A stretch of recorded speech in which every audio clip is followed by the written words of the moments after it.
past 5 years against their name, it's difficult to bet against the Norwegians.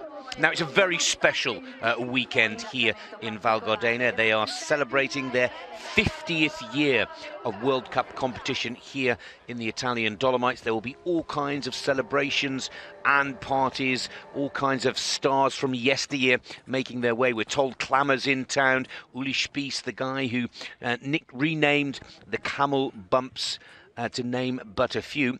But today, for the men, this Super G is very important, because after this race, there's only one more Super G on the World Cup Tour before the Winter Olympic Games. So Olympic team selection will become the talk of the town, and all of the big names and all of the big stars not only looking for 100 points and around about 45,000 Swiss francs in prize money, but they're looking for a ticket to the 2018 Winter Olympic Games with a good performance here today. Full story, live from Val Gardena, coming up here on Eurosport after the break.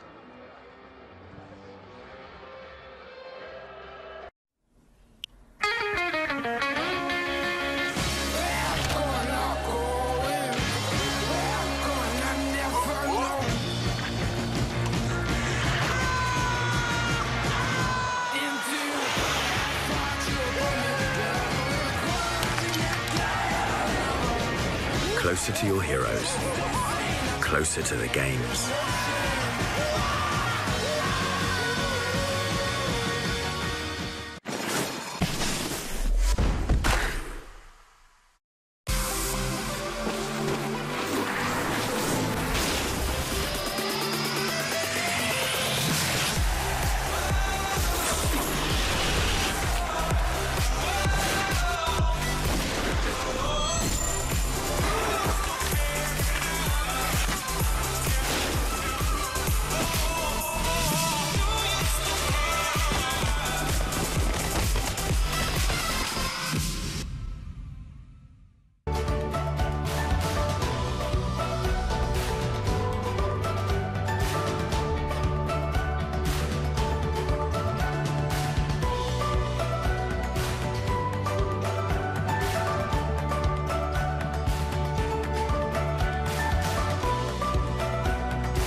+18 hills, +1.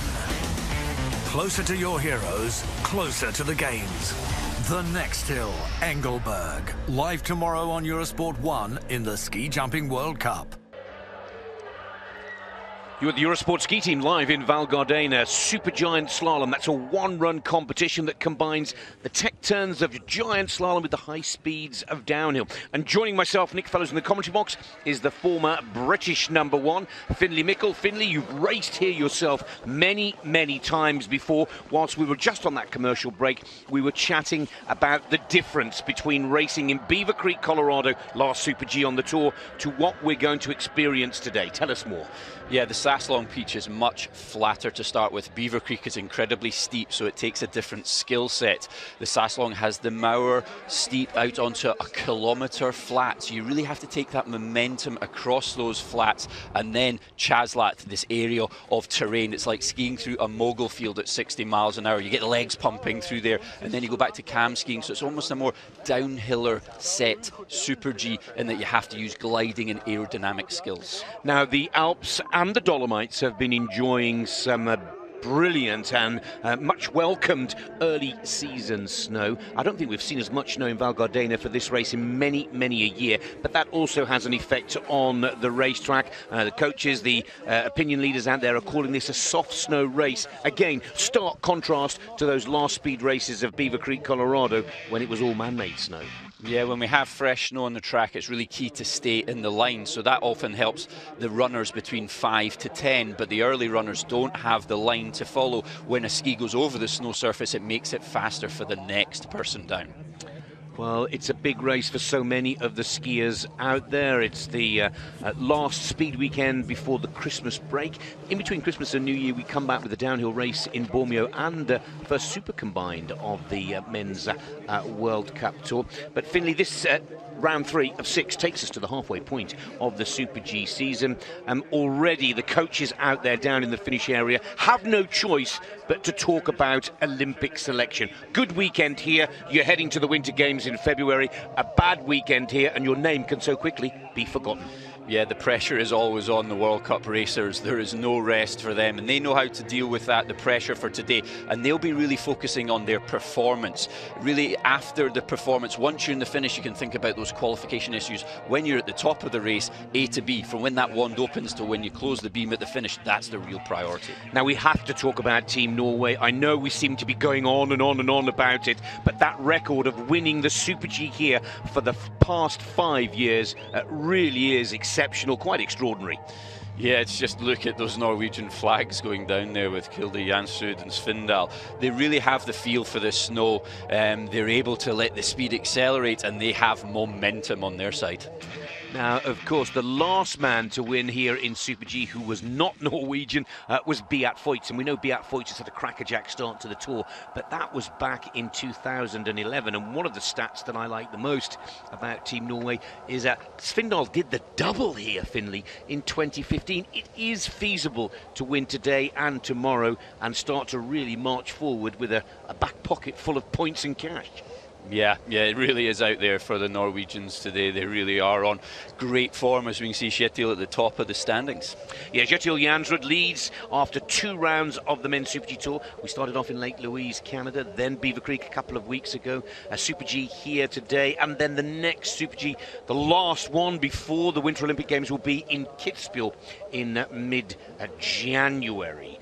And of course, the word on the street is that both Jansrud and Svindal are incredibly confident to maintain that quite remarkable stat with regards to victories here. But one or two of the outsiders that you would tip today, Finlay, Kriechmeier coming off the back of his first win in Beaver Creek, and of course the German ski team starting to find confidence and come very strong. I believe any one of 4 of their players today could break into the top flight.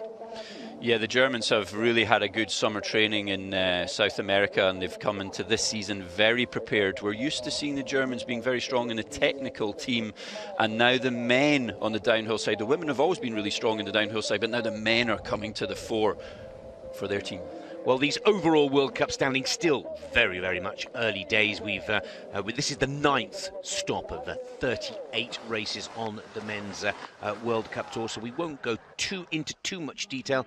But Finley, there are some nice jumps. It's a nice track that tests all of the skills. I agree, gliding skills are needed, but there are also some pretty gnarly jumps. And that Chaslat, that big S, bumpy and rolly, also tests the skills when those legs start to get a bit tired. What were your experiences down at Chaslat and on the camel bumps? Yeah, Chaslat, we can see here, their legs are definitely burning. It's a lot of tucking. It was one of my favourite Super Gs because of the terrain, and you're skiing the mountain more than through the gates, and the set today is quite open, so it naturally works and flows with the terrain on the hill on the Saslong. And then the Schuss finale, the last Schuss over the little tunnel jump and into the finish area. This racetrack is steeped with history. That's the race director, Marcus Waldner from the FIS, who will be joining many of the former winners here at the 50th birthday party celebrations. But for those skiers at the top of the track, that's Manny Osborne, parody of Canada, and Svindal right next to him. A very important day indeed. Big field as well. You can tell that the Olympic Games are getting closer and closer because the start lists seem to be getting longer and bigger. 80 racers representing 24 national ski associations, but the favourites get to go early. Voits, watch out for the world champion of Super G, Eric Gay. Matthias Meyer looking very good in practice for tomorrow's downhill. Svindal goes with 5. That's the first of the Vikings, and of course the big pre-race favourites. Then we work our way through. Jansrud is at 15. Another favourite to watch out for. Pantereau's going well for the French team with an impressive 5th position in Beaver Creek. Will he like the flats? We will have to wait and see. And at 13, watch out for Kildare as well. Remember that clean sweep for Norway a couple of years ago. Watch out for Thomas Dressen, one of those German skiers that we were referring to just a few moments ago. Dressen putting in a top flight downhill performance in Beaver Creek, Colorado. A little further down, Bjorn Netteland, one of the young rising stars coming up from the Norwegian team.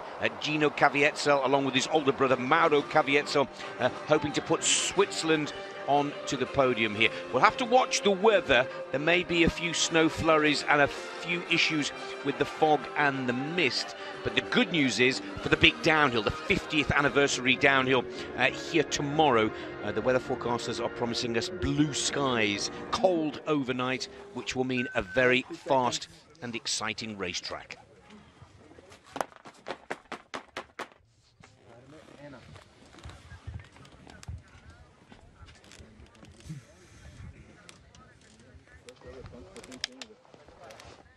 Val Gardena in the Italian Dolomites hosts the 3rd Super G of the 2018 World Cup season. This race takes us to the halfway point in the battle for the individual discipline title here, and to get the action underway is the Swiss racer Beat Voits. Now, Voits has been 1st and 2nd in the 2 downhills to kickstart this season, but he struggled a little bit in Super G, just 12th and 25th with his Super G results. Finley, therefore, my first question to you, is he out here having a little bit of a dress rehearsal for the big one tomorrow, or does he genuinely believe that he can mix it with the Norwegians today?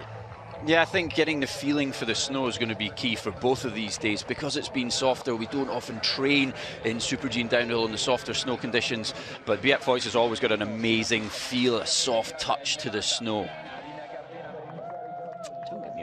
Voits has won 3 Super Gs in his ski racing career, but for me, a much bigger chance of taking the big one in tomorrow's downhill. And of course, he is the downhill world champion, as the Olympic Games firmly within his sights. Just a little late in the racing line. He's in trouble here, Voits, as he comes into Chaslat way too low and late on the line. Yeah, really getting thrown around by that terrain. And the first one down, always, you never know exactly how fast you're going to come in there. Because you've had the 2 days training in downhill, you get a general idea, but it's always different in Super G day. Little surprising to see Voits struggle with the racing line here. His coach, Andy Avers, has set this and it's well within the rule book for the coach to let their athletes know exactly how the flow of the course has been laid out. 1:35.99, that will not be the fastest time of the day, and the body language from Voits in the finish area clearly agrees with that statement. Yeah, a few mistakes up top, and this is Chaslat lower down. This is what it feels like going through those moguls at 60, out in the soft snow at the side as well. Josef Ferstel of Germany. Now, the way the German ski team have been performing in the early part of this season, we won't write off any of their performers. They've been providing us with most of the surprises on the Men's World Cup Tour so far this season. Ferstel never better than 5th in World Cup Super G, but he's looked pretty handy in the 2 practice runs held yesterday and the day before, Finley, for tomorrow's downhill. I think Ferstel has the measure of this track. Yeah, just onto the Mauer, just as we've seen there, really getting the line perfect and carrying great speed onto the flatter section before the camels. That's the camels just on the right. Now 93 kilometers per hour is just shy of 60 mph. Big green light up against Beat Voits, but the make or break, as it will be in tomorrow's downhill race, is the Cheslat part of this racetrack. Entrance is really important. They work their way around the camel bumps. They don't fly the famous 3 rollers when we set the Super G track. But here he comes now into Cheslat. Yeah, this is much more on the line and form that we were expecting, higher in the turning, and then that's able to give him that half a second advantage. When you get late and low down in the soft snow, it's very costly, like Voits had. Yes, a very good point that you make, Finley. The soft snow, and there's a huge amount of it on both sides of that blue dye corridor that has been put down the racetrack to help the skiers from a visibility perspective. But on the outside of those blue markers, the soft snow will slow you down at a rapid rate. Germany go into the lead by over 0.7 of a second, as expected. Josef Ferstel comfortably ahead of Beat Voits, but is that good enough to beat the Norwegians? He seems happy with it in the finish, but he was just lost a little bit of speed before Chaslat, and as we see there, he's slightly checking the skis to make the gates. Still think there's a faster time in the mountain. First of the North American challengers and the world champion of supergiant slalom, Canada's Eric Gay. Eric, now at 36 years of age, just struggled with a niggling back injury in the early part of the season, Finley. It's kept him away from competition.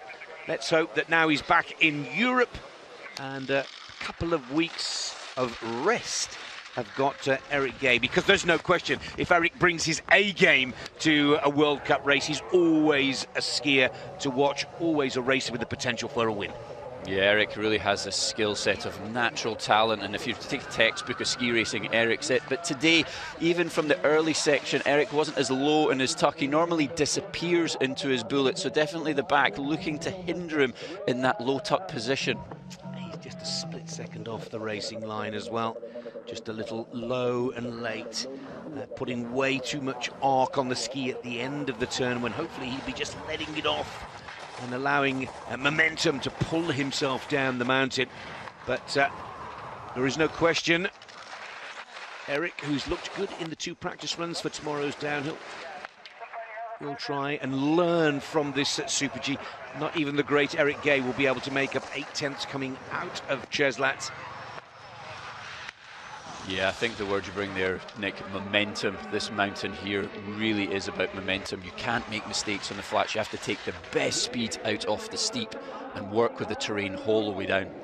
Eric Gay goes into 3rd position, 0.96 off the pace of Pepi Ferstel, leading for Germany.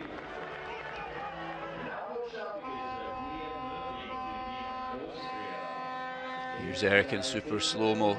Nice angles on the ski, but just isn't looking as explosive and powerful as we're used to seeing him.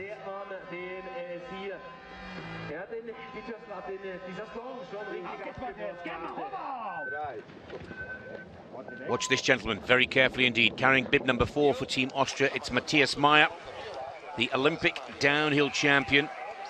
2nd in the opening downhill of the season, 6th in Beaver Creek, the last Super G a couple of weeks ago. Looked very good in the practice run here for the downhill yesterday, Finley. And if if you follow the Austrian newspaper reports on this gentleman, they say that he's starting to time his peak form in just the right way. Not too much too early, but just starting to hit confidence when it's needed. Just making a small mistake there as he went around the camel bumps, got a little bit blinded. It's a blind gate, which means you can't see the next one, and he was a little bit late in the turning line, but he was very high. He's very good speed, and he had high speed early on because we saw a huge flight from him on the first jump. That's showing us that he's got the speed today. Oh! Now let's not forget Meyer took a nasty crash here 3 years ago and put paid to his season.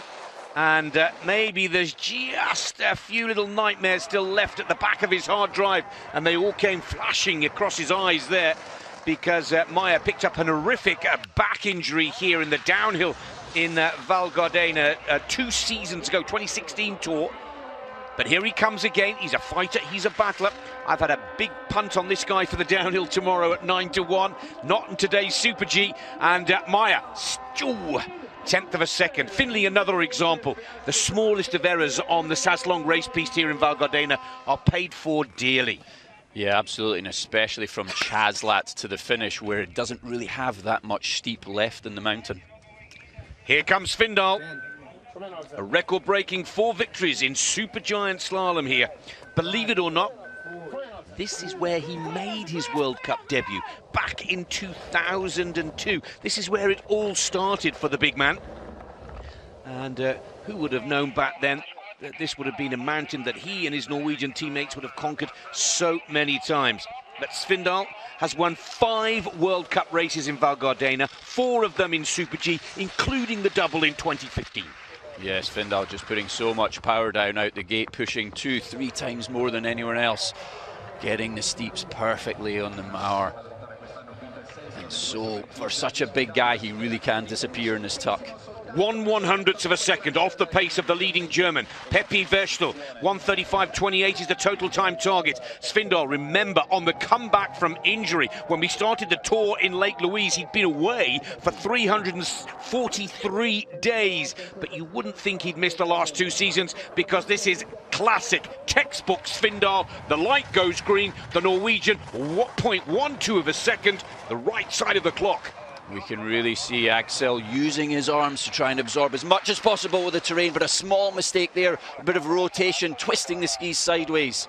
Almost the same error as Meyer before him. Has that put paid to the Norwegians' chances? Svindal now digs deep. Last little jump at Nucea. Now has to go into the final shoes here. This is where his power, his speed, and also the work from the serviceman will really come into play. Can he find 0.14 of a second? 1:35.28. Svindal dips for the line, and he's missed it. Oh, no 5th victory in Super G for Svindal today. 6/10 off the pace. He's into 3rd position.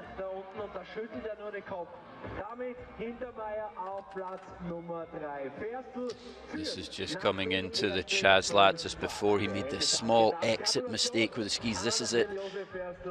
Skis getting twisted at the bottom of Chaslat. That's costly.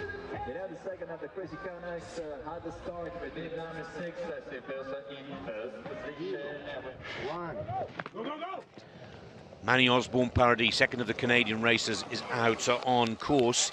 Now, Manny, highlight of his season for 2017 was that bronze medal in the World Championship Super G in St. Moritz, which his great friend and teammate Eric Gay took the gold.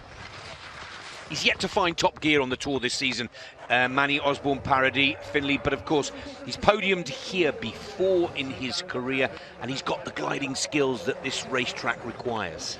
Yeah, Manny's got this smooth, unorthodox style, but that's low, and that's a huge mistake. All the speed has just disappeared.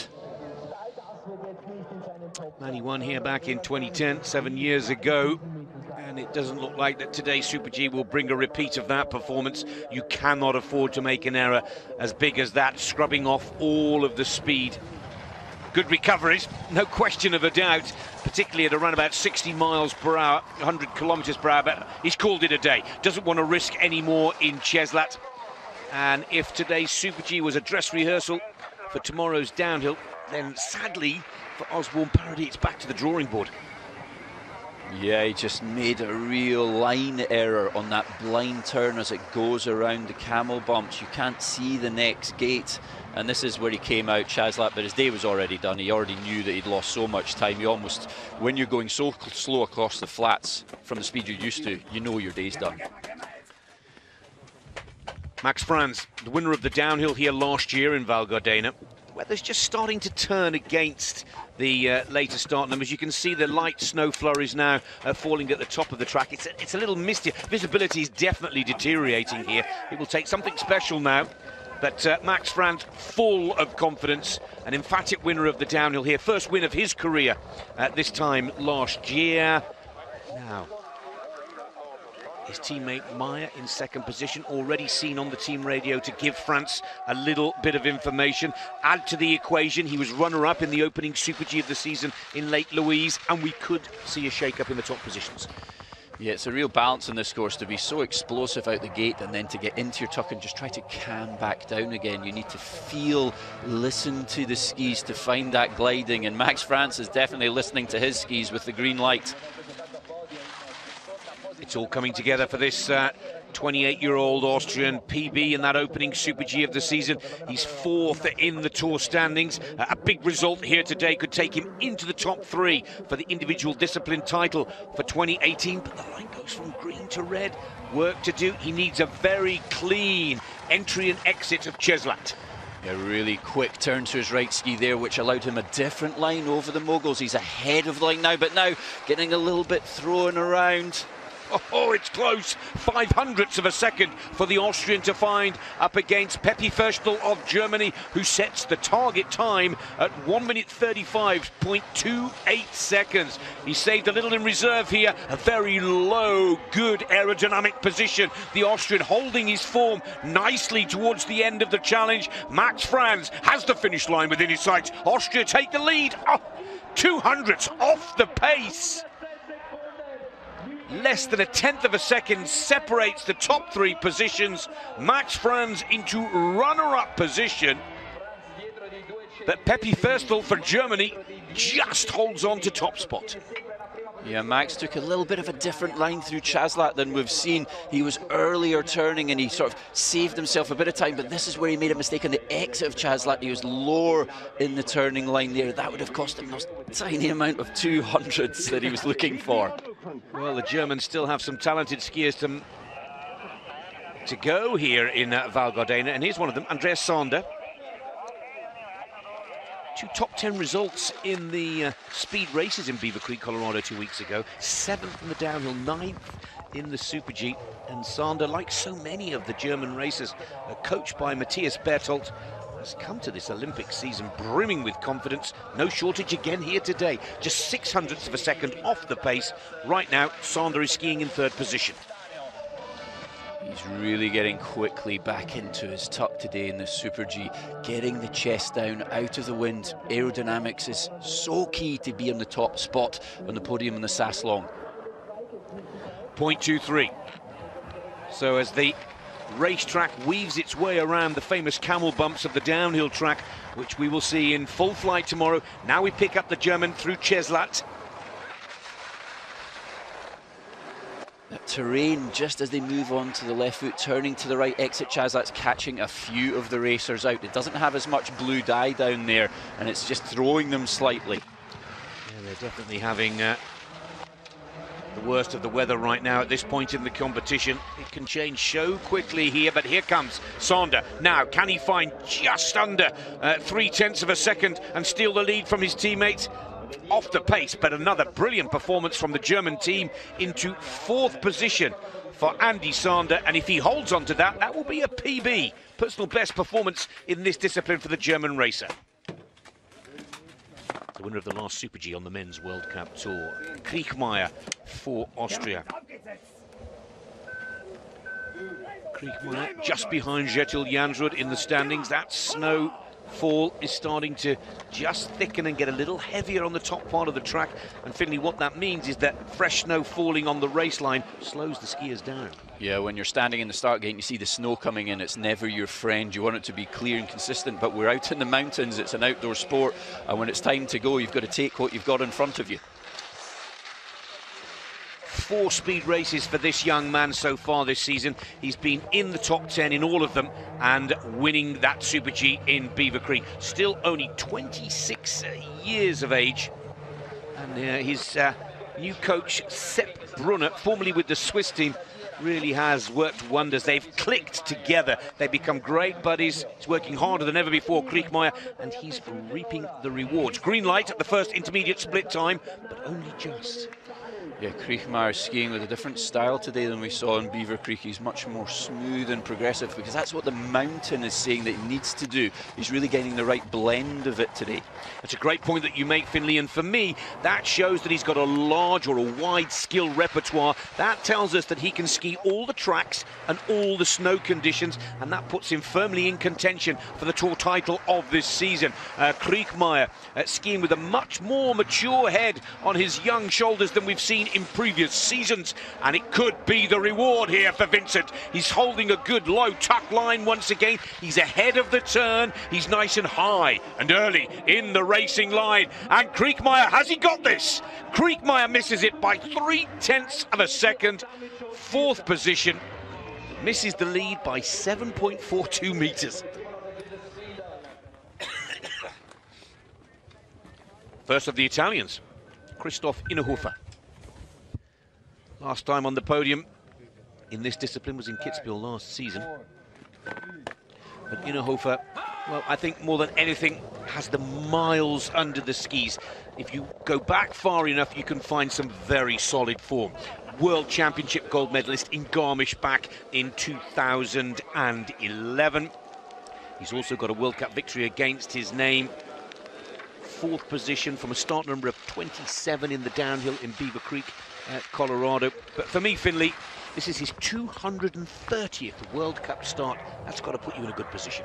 Yeah, he's getting aggressive on the gates, taking a few of them out already. A slight line discrepancy he had coming over the Mauer. He was blind onto that gate. We saw him lift the right ski well in the air, holding on. It's almost like his trademark flight these days for Innerhofer, but very calm under pressure. He will not be affected by the celebrations of the Val Gardena 50th anniversary. Just needs to tighten up that line a little bit. For me, a little round in some of the turns. Here he is in Ceslat. Yeah, he's being really hard and aggressive and going through the fog bank, which has now parked itself at the bottom of Ceslat, and he's almost lifting up out of his tuck, looking, where am I going? Because it's so difficult at speeds of 60 miles an hour to see through that fog. Yeah, I'd stick my neck out, Finley, and go as far to say that fog in Ceslat is right on the cusp of causing a hold and a potential delay to this race. Innerhofer, 1:35.28. Ferstel still leads for Germany from start number 2. 9th position, 1.86 seconds off the pace of the German leader.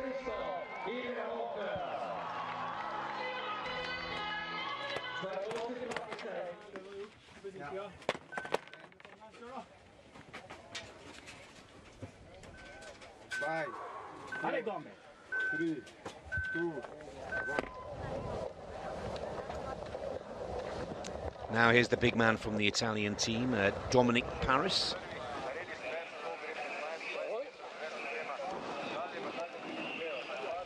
Paris, not sure whether this has been the happiest of hunting grounds for the Italian racer.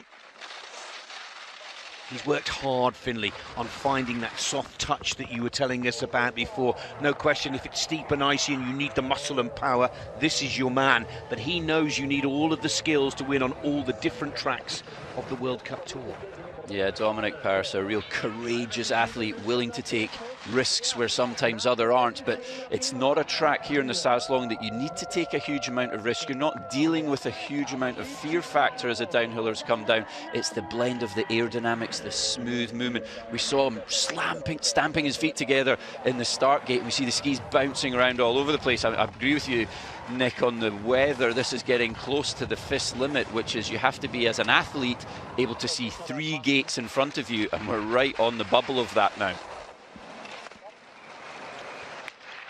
And the coaches will start to call to the race referee, Marcus Waldner, and question, first of all, the safety, and then is it fair for these skiers to be sent into this mist and fog bank that is building up in the Ceslat lower part of the racetrack? And you're sending them into there at speeds of up to 60 miles per hour, 100 kilometers per hour. For Dominic Paris, a good performance, a good warm-up, I would say, for tomorrow's downhill, where he will start as one of the pre-race favourites.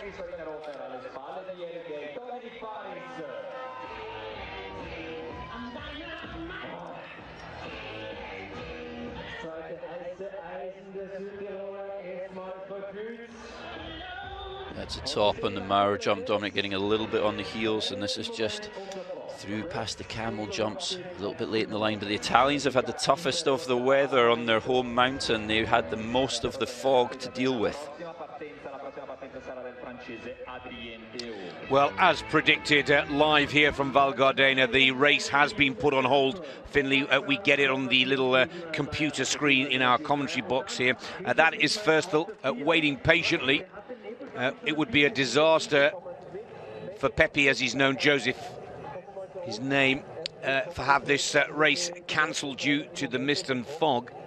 It was something that was always muted this morning. We had a big conversation with one or two of the coaches and one or two of the athletes before we joined this race.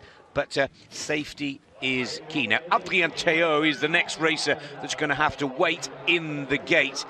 But Finley, as a former racer yourself, you'd rather wait than be sent out not knowing what was ahead of you. Absolutely, you have to go when they tell you to go, and Dominic Paris and Innerhofer have had the worst of it, and you're happy to wait when they're waiting for it to clear. You know you'll get a better visibility, but it's the mind game of it and the mindset of a downhill racer is to be prepared for when they allow you to go and have the faith in this that they're going to make the right call at the right time. Well, they've definitely, I would agree, made the right call here now. The question is, will the weather improve, or will the delay continue to hold this race up? Finish area looks absolutely fine. And it is just in the mid part of the course. What concerns me, Finley, is when the fog comes into the mountains, you know this as well as I do, and it gets stuck between the trees stop the mist and fog from moving. When it's an open above the tree line, it's very easy. But in the meantime, let's take a quick look at the top positions. Meyer in third position for the Austrian ski team. Fastest in the practice of the downhill here 24 hours ago. Max Franz, the man who won the downhill here a year ago in today's Super G, lies in second position. But the big surprise, but we've been saying to each other it's only a matter of time before they win one, is Joseph Ferstel of Team Germany. His father was a former World Cup winner in Kitzbühel back in the 70s. Is today's Ferstel's day, and join his father by winning a World Cup in Val Gardena. Race is on hold. Too much mist and fog on the racetrack. And whilst we wait for the jury and the weather to improve, we'll take a quick break from the live action here on Eurosport.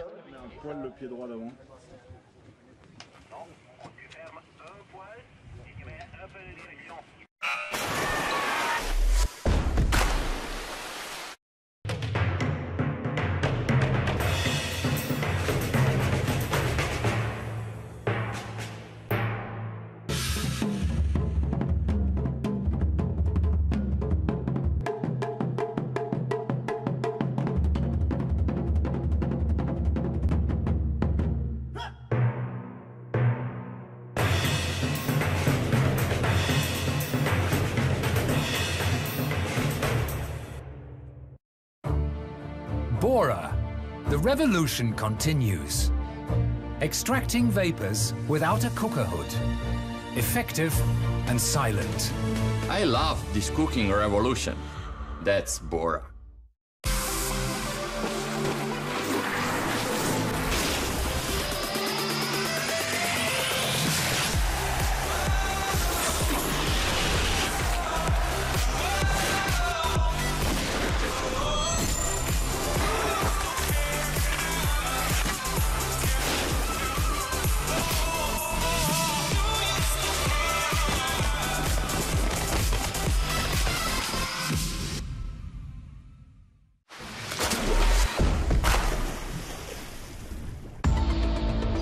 Live today on Eurosport 1, it's the Biathlon World Cup from Le Grand Bornand. And the men take aim in the sprint.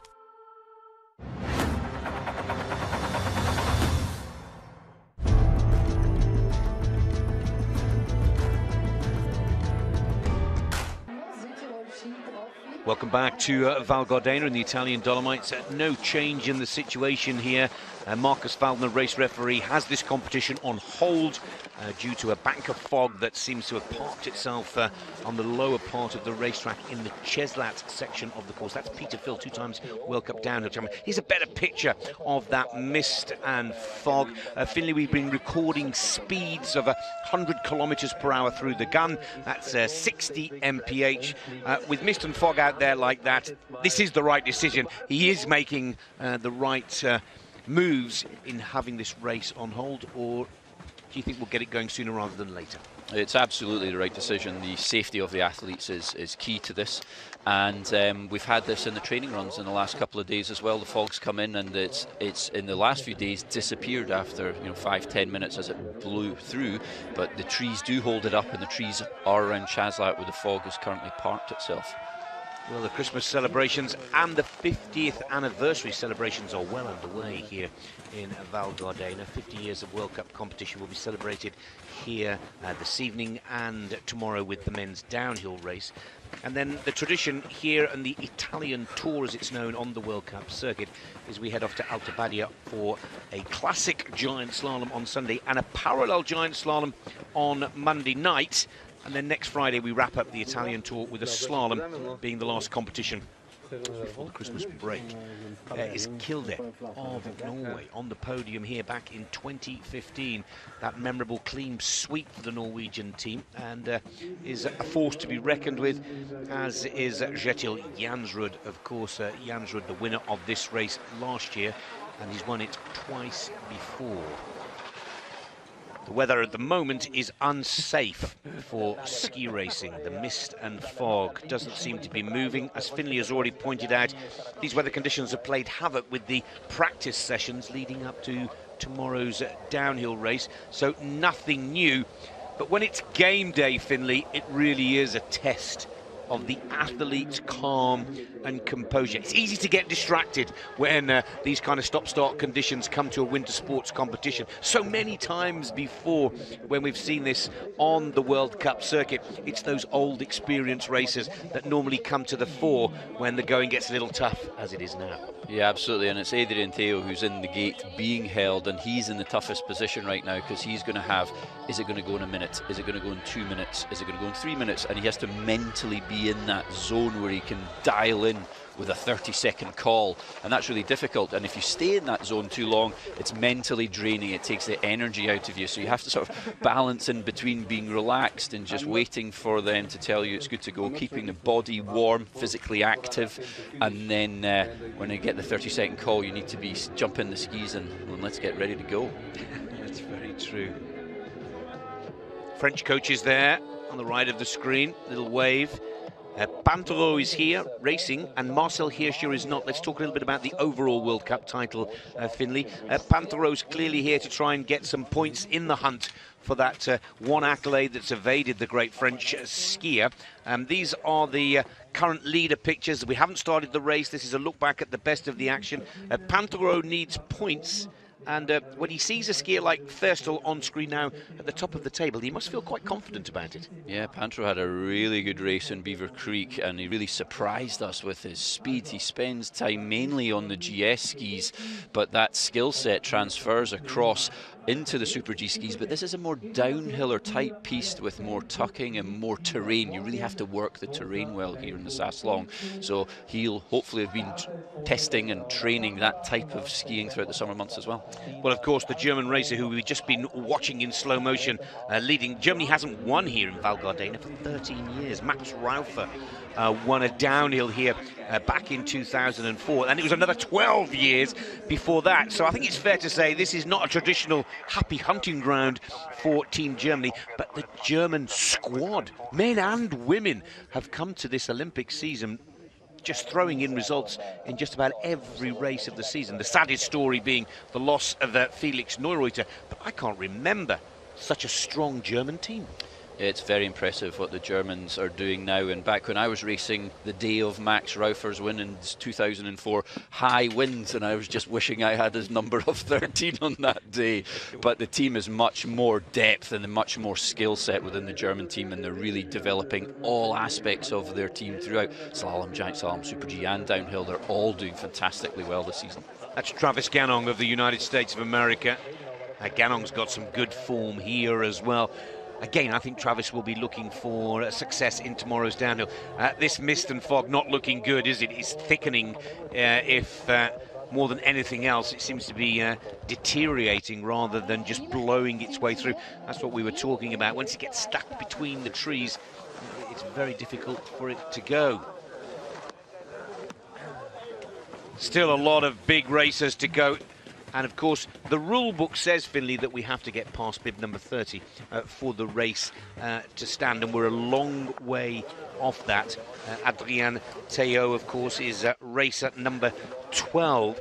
So if the race referee abandons the competition, there will be no victory for the leading German. No, but they've got a couple of tricks in their book. They can shorten the starting order, the time between one race and the other, to really try and get it quickly done if we do get the green light to go. Quick reminder of the standings after the top 11 racers. Ferstel is in top position for the German ski team. Then the best of Austria, Max Franz second, Matthias Meyer third, Kriegmeier is in fourth position. Sander for Germany is in fifth. A little disappointing for Axel Lund-Svindal, only down in sixth position. So while we wait for the fog to blow itself away here in Val Gardena, we'll take another quick break. More from the Dolomites after the messages.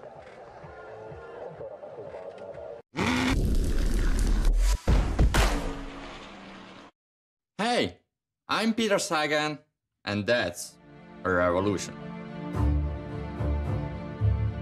Bora, the revolution continues. Cooking in fresh air. Extracting vapors without a cooker hood. I love this cooking revolution. That's Bora.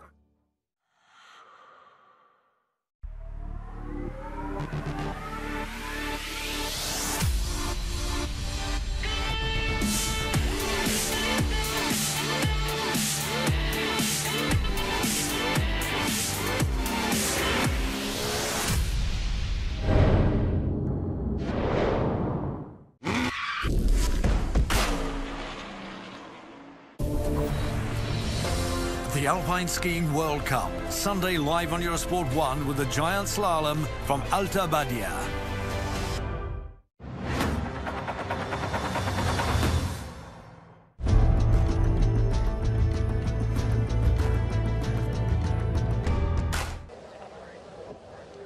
Welcome back to Val Gardena in the Italian Dolomites. No change in the story. The race, men's Super G number 3 of 6 is still currently on hold due to the mist and fog not moving at all, staying stuck and put in the middle of the racetrack.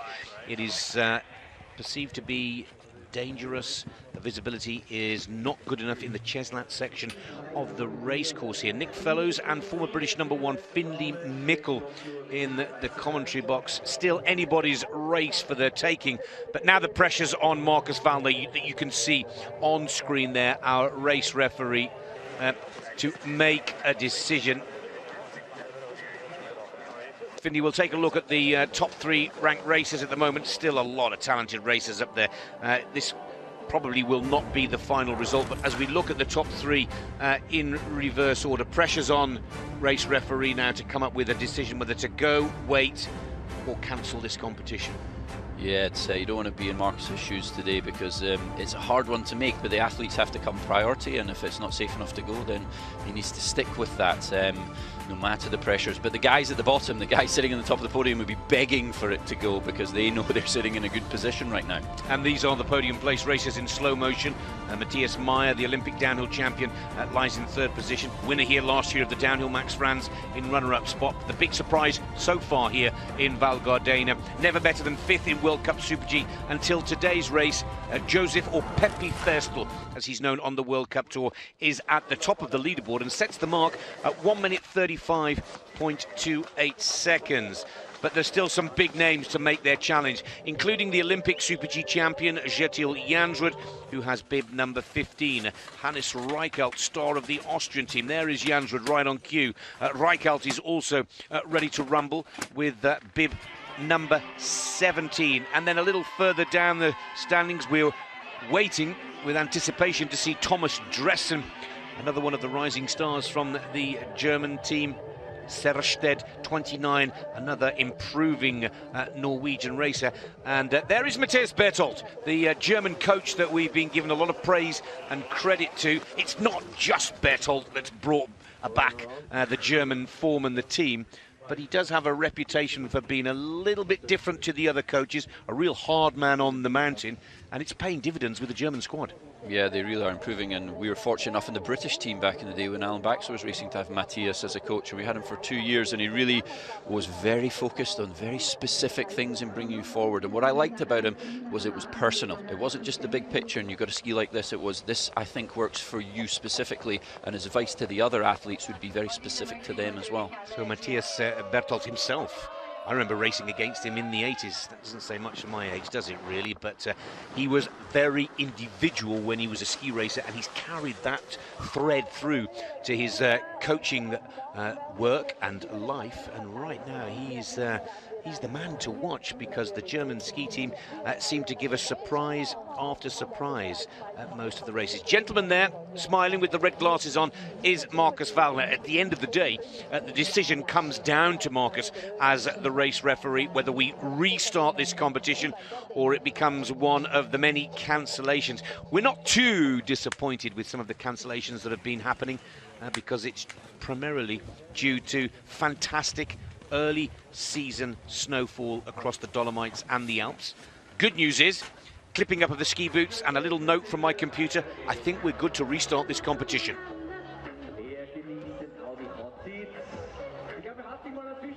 The German leader can only wait and watch, but underneath those gloves and ski boots, I think he's got everything crossed that he possibly can to hope that this race gets underway and that there are no more interruptions. Theo for France is ready to challenge. A forerunner has just been sent down the course and will report to the Finnish referee with his view on whether the course is safe or not. And it looks like with a 1:30, 1:29 and counting down, we are good to restart this competition. And Theo will be the first of the French racers out on course. And Theo has got some impressive form, not only in the first 4 speed races of the season, but he's also been knocking on the door here year after year. 4th last year in the downhill Finley, 6th in the Super G the year before that. There is no question that Theo has the skills to perform well here. Or is the 13-year drought of the last German win here in Val Gardena about to come to an end? My money is still with Jansrud for this one today, but that fresh snow falling on the racetrack will slow it down just a little. Yeah, we've had some of the work crew with the shovels on the track getting rid of it, but there's nothing like the ski gliding over the snow. We can see that in Adrian Theo's underneath his ski there, that glisten, that shine in the snow. That's the fast stuff you want to be skiing on. That's Andy Pulacher, the head coach of the Austrian speed team. Often comes under a lot of criticism if his athletes don't perform. Skiers in Austria are like soccer players in the UK. You can go from hero to zero after one competition. But let's focus on Theo now, 33-year-old French skier from Val Thorens. Now, Theo coming off the back of a 4th position in the last Super G on the Men's World Cup Tour 2 weeks ago in Beaver Creek, Colorado, USA. If he can bring that kind of form and composure to the Saslong racetrack here in Val Gardena today, Theo could easily put a cat among the pigeons with regards to the podium positions. Yeah, skiing with that really narrow style Teo has, very calm in his upper body, and the flow that he puts on his skiing is great. But that 0.5, we all thought that it might be difficult to get the skis to run fast over the snow surface with the fresh snow lying on it. I think we might be right.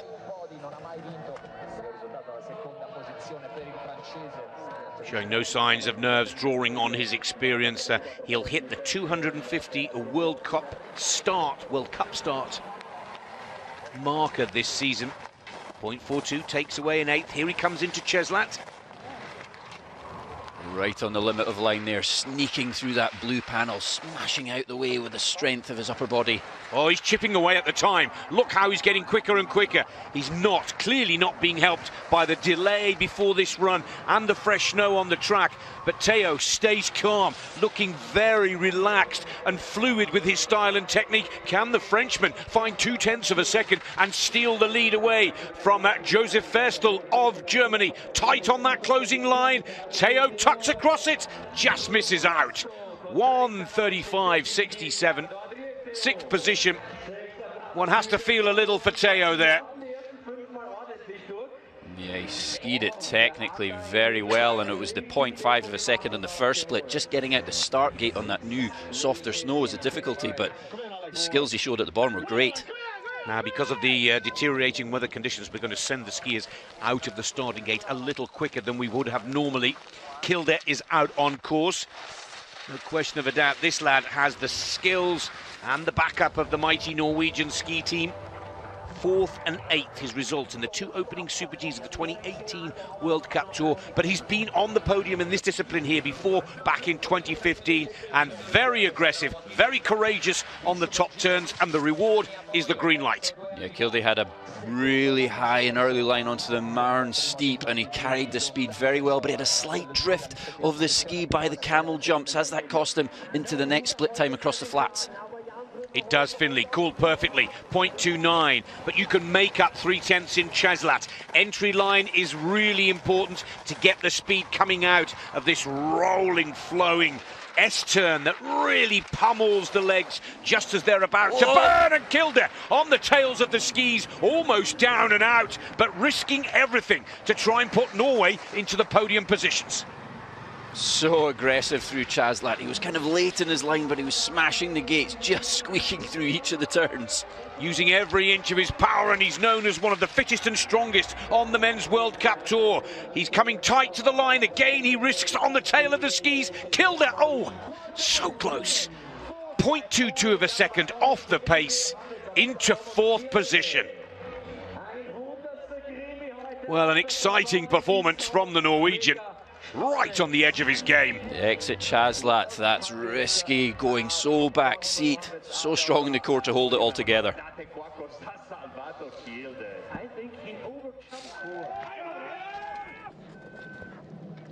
Mauro Kaviezel for the Swiss team. 29-year-old from Lenzerheide. His younger brother Gino also in today's race. No results for Mauro in Super G this season, but good solid point scoring. 8th and 13th in the 2 downhills. Again, 0.49, struggling to keep on the pace on the upper section. Is that because there's so much snow starting to fall and land on the racing line? Yeah, I think it's costly. It's definitely hard to be fast across the top flats.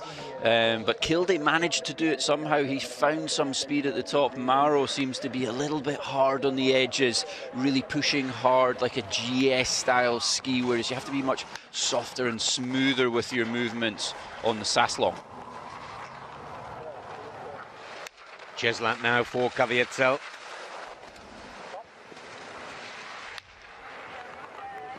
.06. Well, even with the best racing line in the world on this kind of track, you're not going to make up 1.06 on the last 300-400 meters. But he'll be on the team radio. Valuable information will go up to the top for his younger brother Gino and the rest of the Swiss skiers still to challenge. 1 minute 36.84 seconds, 11th position for the Swiss racer. Beat Voits, who started this competition, still their quickest, down in 9th. Little disappointing for the Swiss team at this point in proceedings, with their coach Andy Avers setting the racetrack for today. Here's the big favourite for Norway, Kjetil Janrud. Wearing bib number 15, winner of the opening Super G in Lake Louise and second in Beaver Creek, Colorado for round 2 a couple of weeks ago. Looking very controlled, coming down on the Mauern steep. Very quick back down into his tuck point. 0.8, only 800s off the pace, and clean on the turning ski on the entrance into that left footer going around the camel bumps. That should have kept his momentum for these lower section of the flats. 10 World Cup Super G wins against his name. His teammates Svindal and Kilde have been unable to get into the podium shake-up, but this is classic Kjetil Janrud. Oh, he's in trouble, and Janrud, with the green light against his name, throws it all away. He'd got it in the palm of his hand, tightening up the race line towards the end of the challenge, and he tightened it a split second too much, and he throws it away. What a disappointment. And the Norwegian 5-year victory run comes to an end here in Val Gardena. That was looking so good for Janrud. He knew with the fresh snow falling on the racetrack and the delays that he had to push it. Finley, he just pushed it a little too much. Yeah, his entrance into Chaslat was great, and then the change from one edge to the other slightly on the heels as it dropped down on the third bump. And there's so many bumps. As soon as you make a mistake, this is it. A little bit on the heels in that transition, gets thrown by that first bump, smashes through the gate. All of a sudden, straight away into the powder snow, having to hit the handbrake to make it round the next panel. He went from 60 miles per hour to about 20 miles per hour in a matter of seconds. But it does tell us that the racetrack is holding up, and that lead is not guaranteed. Pantero, Alexis Pantero from the Courchevel Ski Club is out on course now. The 26-year-old Frenchman coming off the back of a giant slalom victory last weekend. Confidence will be high, Finley, but you said it earlier, we question whether Pantero has the downhill skills for the Saslong racetrack here in Val Gardena. Yeah, and that 0.68 he finds himself out at the first intermediate splits, telling us he's maybe not quite on it for his downhill skills. That way to just let the skis float over the snow surface, let them be flat and camming everything down. It's difficult for a jet skier who doesn't spend as much time in these longer skis to find that skill. Beautiful work in Chaslat. This is where his giant slalom skills really do come into full effect. But as you called it perfectly, Finley, the long gliding sections here in Val Gardena means that you need to come with all of the skills of downhill racer, not just one or two. Another brave performance, I have to say. And remember, we talked about it earlier, Pantero has come here to try and get some points in his chase for the overall tour title, the Big Globe as it's often referred to, and it's another brave, solid performance from Pantero into 14th position, but 2.11 behind the German leader.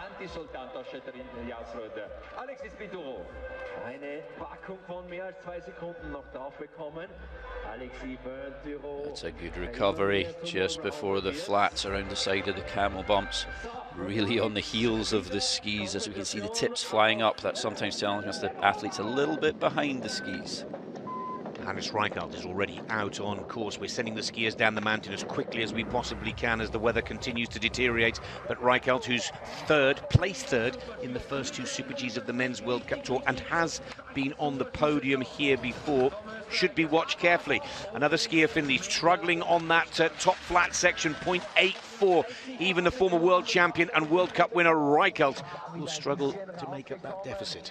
Yeah, and technically he's just, shoulders are dipping in slightly inside some of these turns. It looks like he's not getting the perfect acceleration out of the turns, and it's just bleeding away in time. And the snow's coming in a little bit more now as well, which makes the visibility even more of a challenge.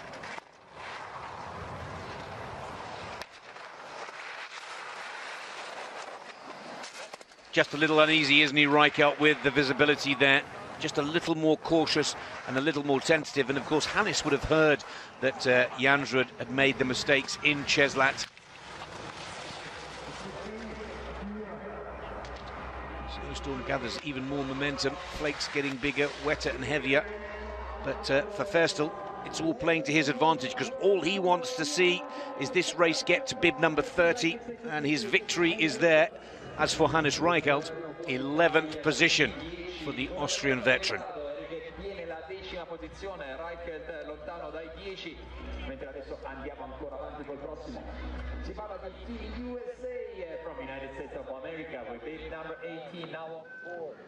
Travis Ganong for the United States of America next out on course. Ganong perhaps with his eye on tomorrow's downhill rather than the Super G. His teammate Steve Nyman making his comeback race in the downhill here tomorrow. But for me, Ganong looking very promising in the practice runs for speed events, but he's yet to put it all together on game day, Finley.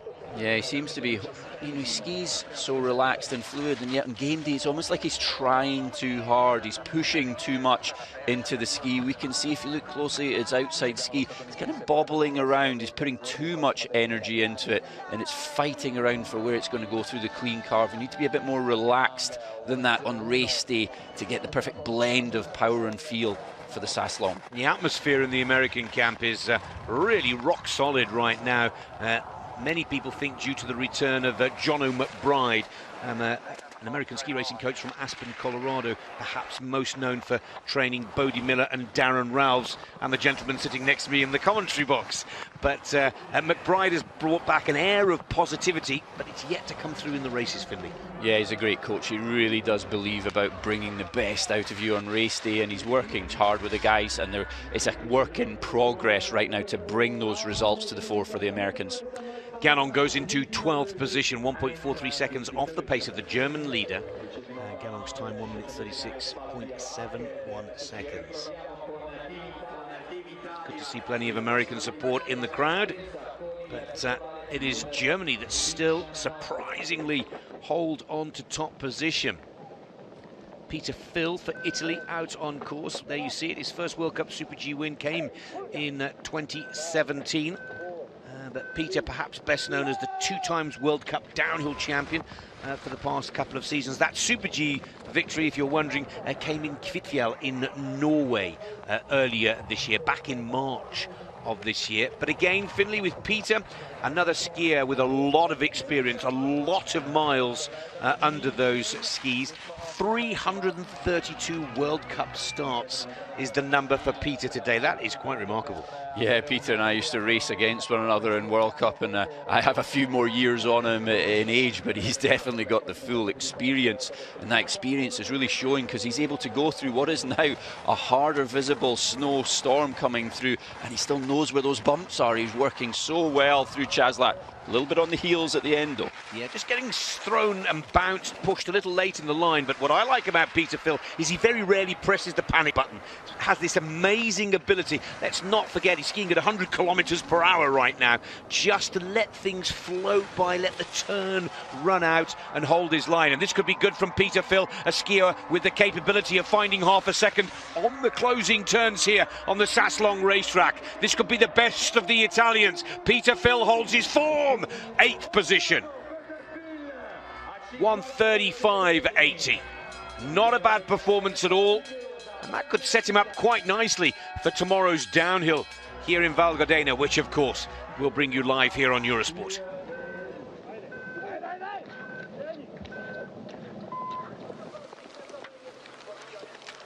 Now Boštjan Klina for Slovenia. Boštjan just looking for his first top 10 of the season, but of course, like Peter Phil, he had his big breakthrough in those Norwegian World Cups of last season, where Boštjan won the downhill. Peter won the Super G, Finley. Yeah, Boštjan really getting quickly and low back into his tuck. And look how far he's pushing his hands forward. That really is breaking the air around your body when you can push your hands together so far forward. Good aerodynamics. Lovely position here from the 26-year-old Slovenian. And now Boštjan Klina, 0.76, that's respectable. He could get that top 10 yet. Yeah, but now's work time. It's time to get those legs pumping through Chaslat. Good, on the line. Rolling well with it, taking the speed out, not losing too much time through Chaslat either. And these conditions for the later start numbers are far worse and more difficult than they were for the earlier numbers here. And Slovenian's top-ranked Super G racer coming into this Olympic season, holding his form nicely here. I love that low tuck position, very smooth. That will pay dividends in races to come. And 12th position, good performance from the Slovenian skier, and that's his best result of the season so far.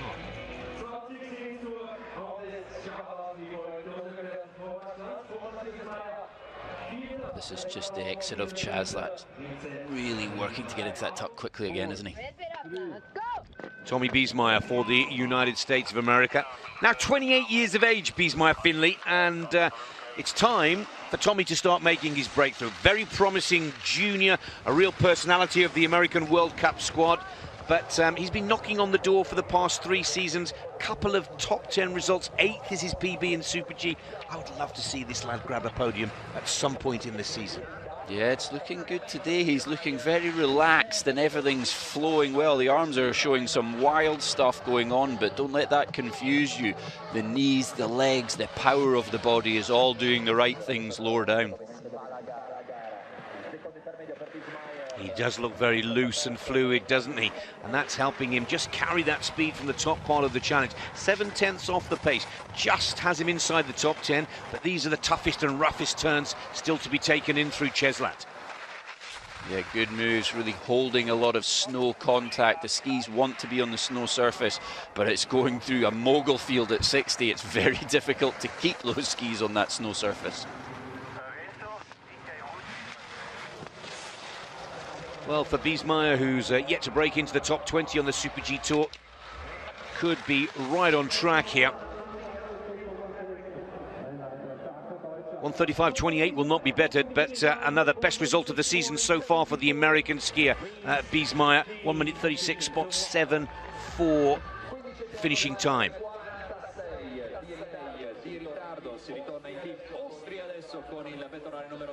Well, the American ski team still have their double Olympic medalist Andy Weibrecht to make his challenge. But let's go back to Team Austria.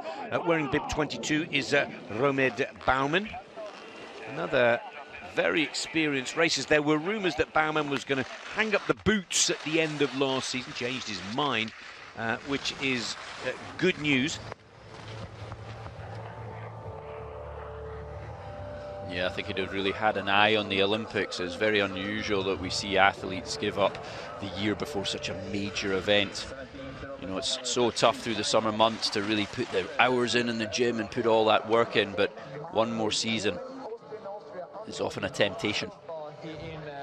It's like a boxer, isn't it? They always want to go for one more fight, and it's the same with the speed skiers on the World Cup Tour. He's been on the podium here before, Romed Baumann. We shouldn't write him off, but it was 7 years ago where he took a 2nd position in the downhill with Sylvain Zurbriggen winning that race all those years ago. Oh, Baumann a little bit out of shape coming off Chaslat there on the heels. Very difficult to see the right time to put the landing gear down in these flat-like conditions. He seemed to put them down very early.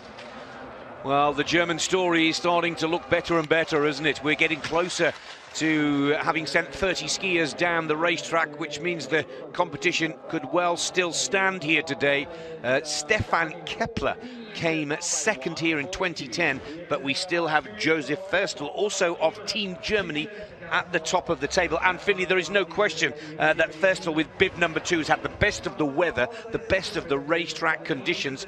Germany could be on for a World Cup win here today. Yeah, I really think so. You know, it's very well known in the Saslong that it can, the weather changes, the wind and the cloud has been the thing of today. This is Slovenia's Martin Shatter. Martin, 24 years of age, out of the Women's World Cup ski resort of Maribor. We're now looking for a surprise to deny the German his first World Cup win. It will be a huge result, but I don't like to show off here on Eurosport, but we have been saying it's only a matter of time before the German men's team pick one off. And what I like about Ferstel's performance, Finley, is he's taken the moment, he's taken his chance. There's many times when we've been in a ski race and you can say, the weather's going to get worse today, I can see it's clear, I'm going to take it. And Ferstel must be congratulated for that. A lot of people will say it's a weather race, it's an easy win. but it's never easy to win on this track. Not at all, and you have to take the opportunity that's presented to you, and this is an outdoor sport, and the opportunity was presented to Pepe Firstel, but he skied fantastically well through the Chaslat. He worked the terrain so well to generate more speed than all the other guys that were racing around him as well. Now Martin Shatter for Slovenia. Stops that clock at 1:37.54 into 21st position. World Cup points from 1st to 30th position, as is the prize money here in Val Gardena.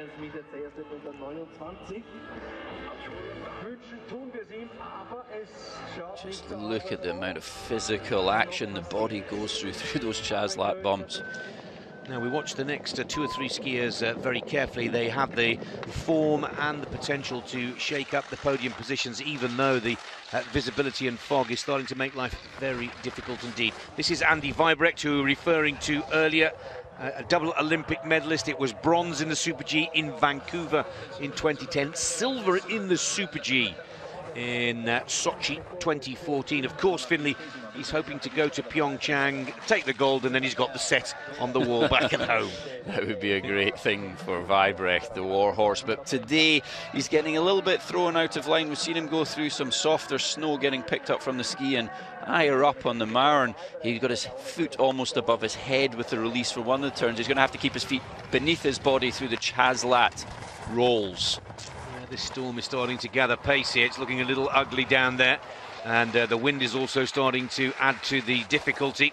But Vibrecht comes out of Chaslet, and 1.89. It's not going to be Andy's day today.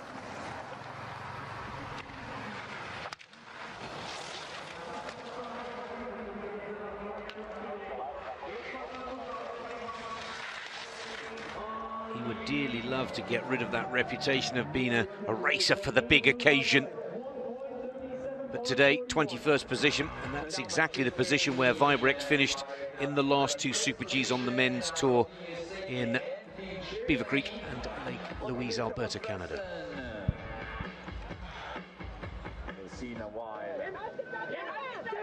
Thomas Dressen, the new star of the German ski team, just 22 years of age. And in the last downhill on the Men's World Cup Tour in Beaver Creek, he took 3rd position. He was also 10th in the Super G there. And of course, with his teammate Firstel at the top of the table, this could be another one of the surprises, and another surprise from the German team.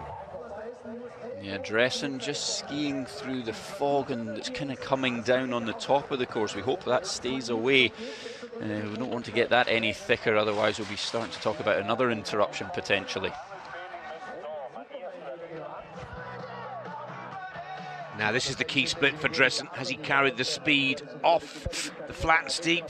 Just getting punched a little low and late in the line, 0.91. I think we've had the best of the weather. And I think if Firstel now just needs to hope that we get to 30. But at 22 years of age, Finley, this is real learning curve more than anything else for Thomas Dressen. He's never raced a World Cup here in Val Gardena before. That's, you tend to see 27, 28, 29, 30 being the key ages for a World Cup downhill and Super G racers, and it's because of the experience, the understanding of the mountain, where the terrain is in Chaslat 1 year to the next, and then knowing what to do and what to do at the right time. Well, Dressen takes it, 18th position in your first World Cup in Val Gardena to put some points on the board. That's a good day in the office. Watch out for him tomorrow.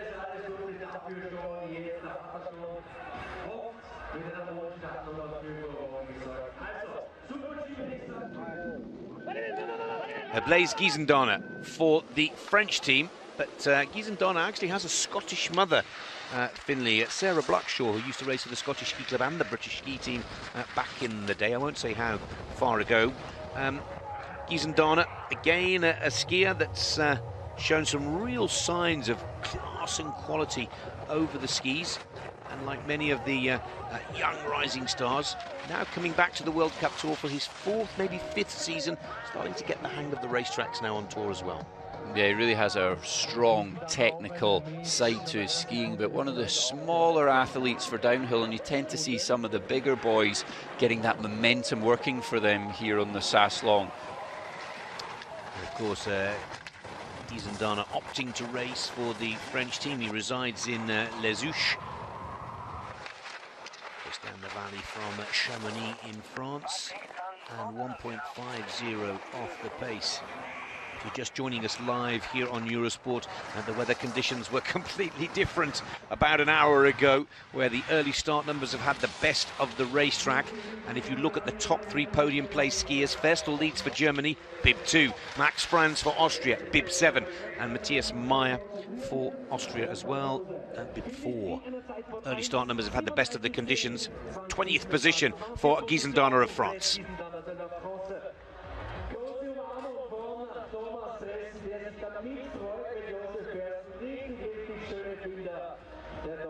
Yeah, there's that real strong technique we've been talking about. Big angles over the skis as they're moving around underneath his body. Ralf Weber for Team Switzerland. A disappointing day for the Swiss, as we said earlier. Andy Evers, their new speed coach, set the course. Many of the opinion leaders believe that can be a slight advantage, but any possible advantage from your coach setting the racing line hasn't helped Team Switzerland. Beat Voigt is their best performer in 10th position. See if some of their later racers can save a little Swiss pride here. Yeah, it's almost a difficult job for the course setter here in Val Gardena, because there's not much variation you can show on the mountain. The mountain's terrain naturally makes you want to put one gate very similar one year to the next. So there wasn't many options for him to really try and give his athletes the best benefit. Yeah, it's a difficult set to make. I totally agree, Finlay.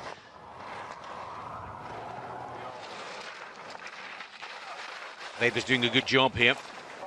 1.76 off the pace. And of course, Weber 27. Means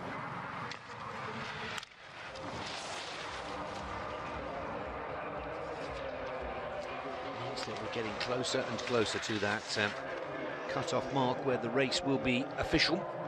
And the Swiss skier finds himself in 25th position, 2.29 seconds off the German leader.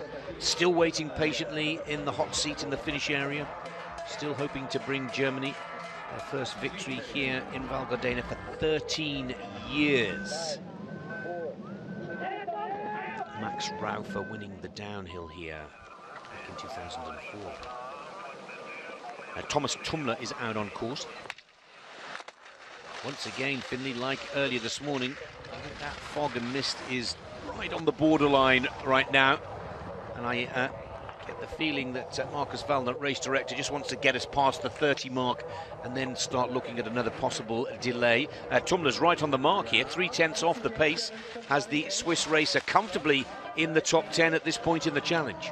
Yeah, no mistakes so far, and he's really smooth from one turn to the next. That progressive, smooth movement, not putting too much energy into the skis on the flatter sections is so key to being fast down here in Val Gardena.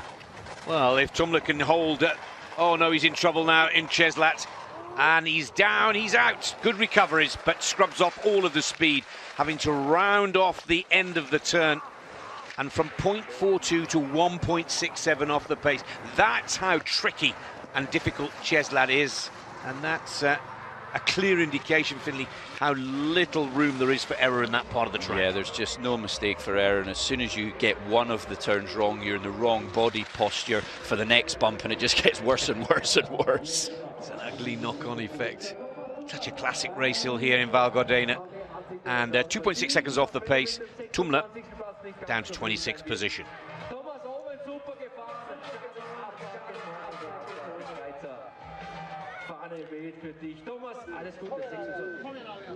Former world junior champion, this is Adrian Smythe-Serestedt. Now Serestedt obviously benefiting from training alongside the likes of Jansrud and Svindal, but he caught our eye in Beaver Creek, Finlay, if you remember. Has some very nice sections. There's no question this young lad is very confident and courageous. Just turned 23 years of age. So when you're training alongside the world's best, some of that magic can often rub off. And here it goes again for Sørestedt. If you can keep this tidy through the camel bumps and then in and out of Cheslat, this could be a top 10 performance for the young star. Yeah, fantastic skiing. If he didn't have a Norwegian suit on, you could almost guess he was a Norwegian by the way in which he's skiing. Such strong upper body and really patient with the movements from one turn to the next. Almost like Lasse Schuss when he's not sure if he's going to put his ski down and up. There it goes down where he wants, but again he skis down in the wrong way through the Cheslat. And he's thrown it away. And that is why Cheslat is known as one of the difficult S-turns, most difficult S-turns on the World Cup Tour. What a disappointment for the young Norwegian.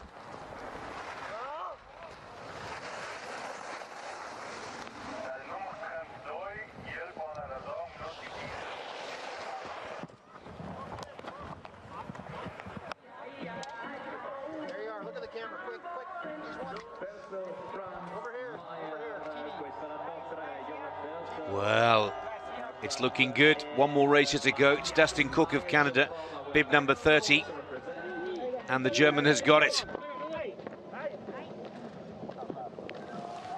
Now, Dustin Cook, many of you will remember at the World Championships, not of 2017, but of 2015, took a silver medal in the Super G there, then picked up a really nasty injury. And it's been all about comeback since then for Dustin. But there's no question, Finley, if he can find that kind of form from those memorable races in Colorado, he could be a force to be reckoned with once again. Absolutely, the comeback is going well. He's been progressively taking the steps on each of the races, and the positions and the postures that he's skiing with today are much more similar to that form he showed before.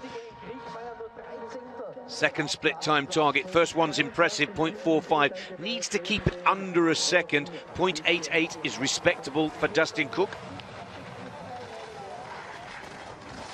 That key turn there in Cheslat, the move from turning right to turning left whilst absorbing the terrain. That's what's getting some of the guys caught out.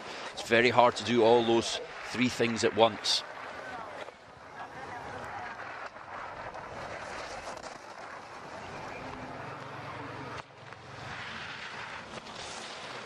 Canadian, well, without being too hard on the Canadian team, it hasn't been their best day here in Val Gardena. Eric Gay is the quickest in 11th position, 136.24. Dustin Cook, 136.60, just behind Eric into 13th position.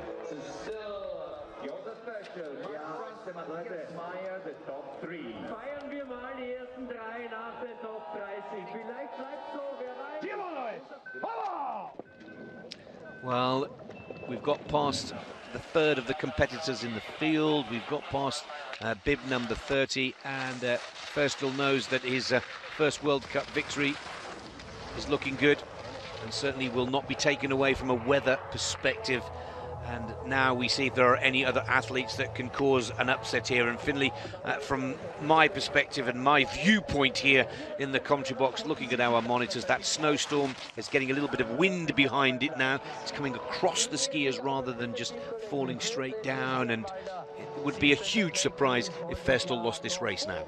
Yeah, something would really have to change from the weather perspective to see his time be toppled today.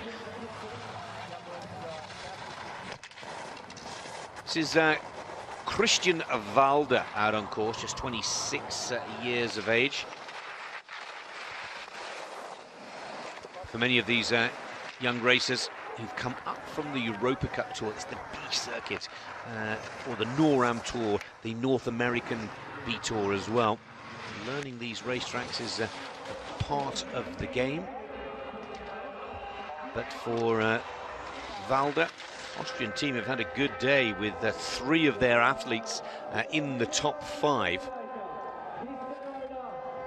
Christian takes 22nd position, 1 minute 37.11 seconds. The German victory is looking better and better.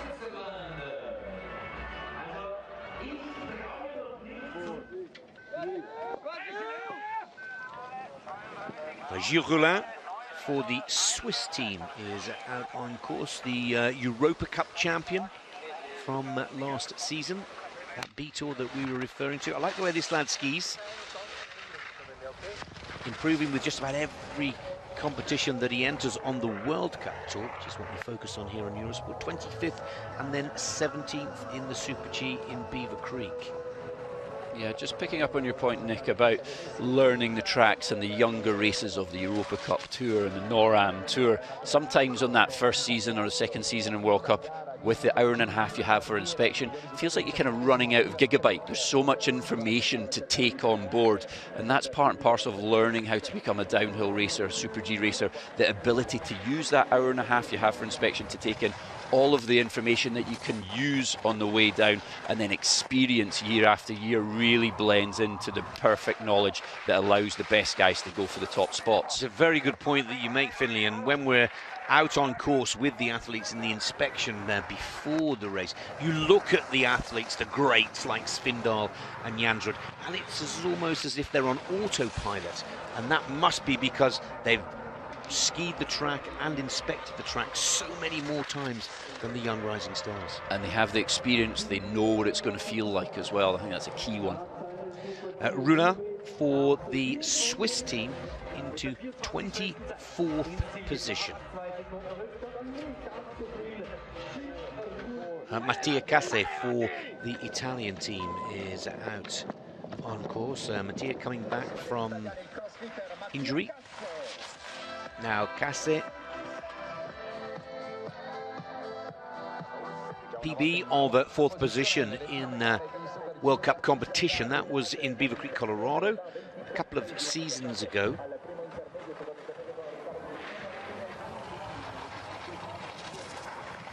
Just seeing now, trying to get a wider shot of the weather situation. Because as Finley has mentioned earlier, that the sun, when we're on a blue sky day, comes around the mountain here, and as you get towards the end of the competition, can change the snow temperature. Now, I don't think that sun's going to break through the cloud today, but it's something that we'll watch carefully tomorrow, Finley, in the downhill. And if I take you back to 1993, when Marcus Fosa of Liechtenstein won the race from a start number of 66.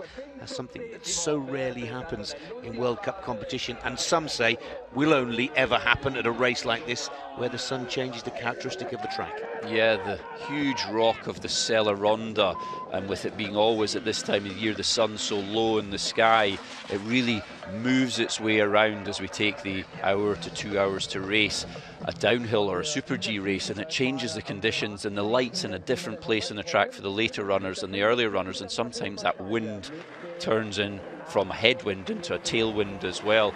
Here in Val Gardena, because it's not the steepest of places, all those small changes make a huge difference across out the long flats that we have. And I think it's one of those races that I remember the race back in the 90s there. Girardelli was leading and he thought he'd got it in the bag, and I can't remember the skier that came in second in the 50s. I think it was one of the Austrians, and then Marcus Fosa came and took it with that high 60s number. Quite a remarkable competition, and what I'm trying to get to is that Mark Girardelli never forgets it and still talks about it to this very day, the day he was denied the win in Val Gardena. Klemen Koji for Slovenia into a 32nd position. Christoph Kren for the Austrian team.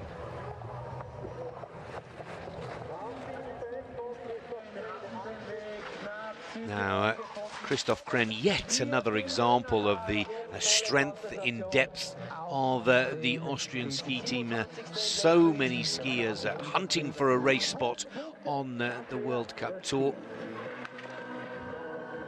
They produce skiers like we produce soccer players in the UK, Finley, but with the same amount of pressure to perform at the highest level when you're on the world stage. Yeah, and they need to perform, and they need to perform well to get their spot at the Olympics. And Max France and Matthias Meyer sitting with smiles on their faces, potentially booking their spots to the Olympics in Pyeongchang.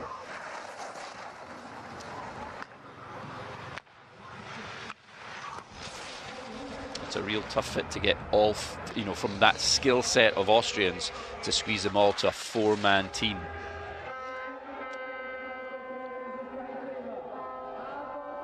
And Christoph coming to the finish.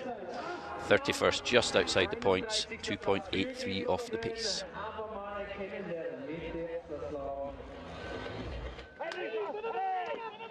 Niels Allègre for the French team, newcomer to the World Cup Tour for this season. Now, Niels just 23 years of age.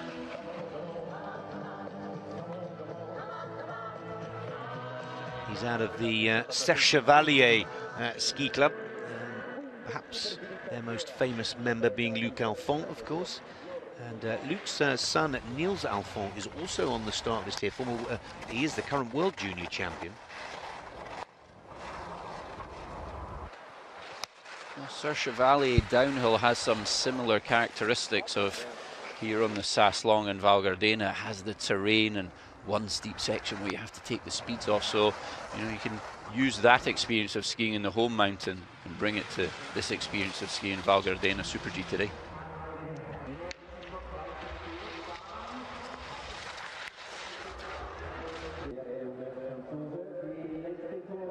Theo is the fastest of the French team in 7th position. Allègre is in 24th spot at 1:37.30.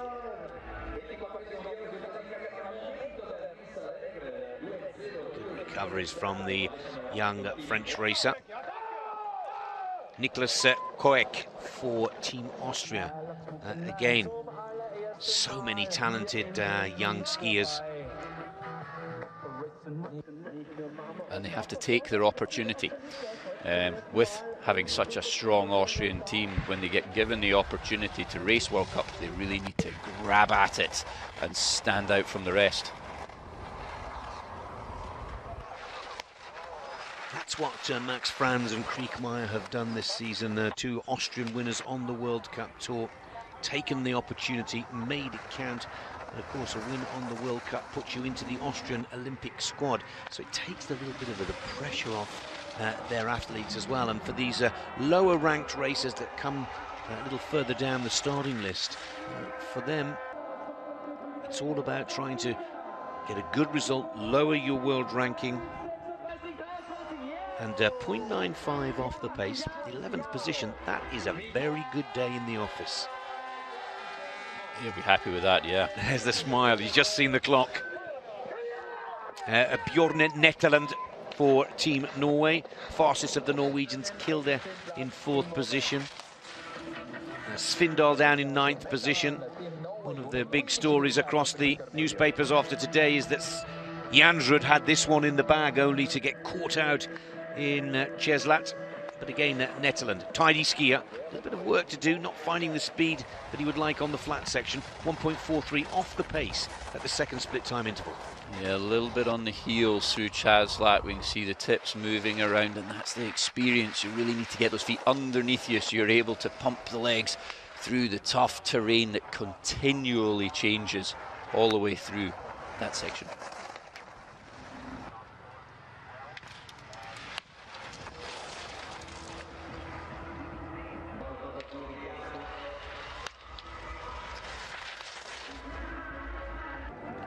Well, the weather looks to be clearing again.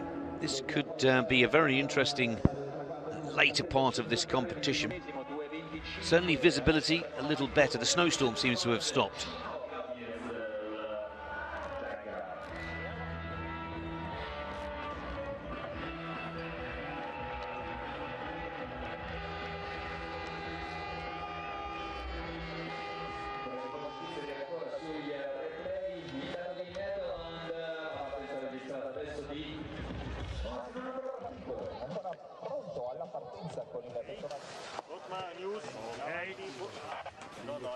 And it looks like we have another hold. Well, there was me thinking that the lower part of the course was looking better, but the upper part of the racetrack seems to be causing problems once again. We have another race interruption here in Val Gardena, and the reason for the race referee Marcus Waldner to stop proceedings is once again the mist and the fog, which now seems to be causing problems on the upper part of the racetrack.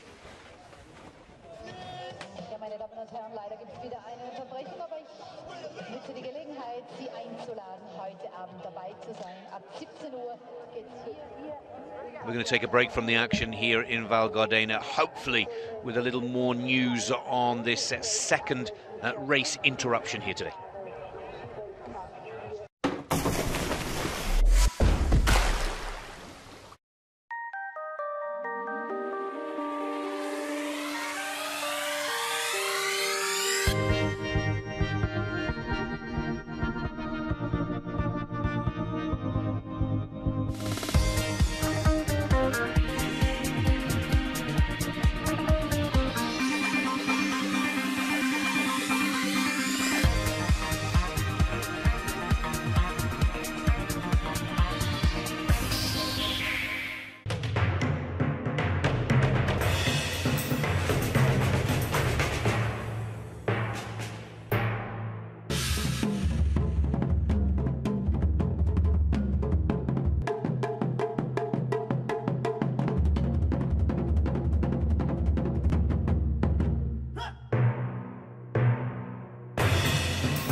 There are those of us who like to venture to the unexplored. Those of us who go out there with a sense of wonder, bridging worlds, finding delight in our differences. If you are one of us and you want to explore more of this great planet, we're ready to take you there.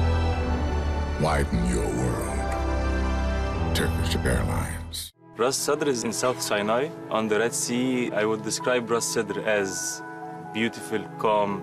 And a little paradise. We want to create a peaceful place where people really feel that they can just escape to. When someone learns to kite surf, they don't have to think of anything except of enjoying the moment. There's no better thing than doing yoga and kite surfing on the beach.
These are our people.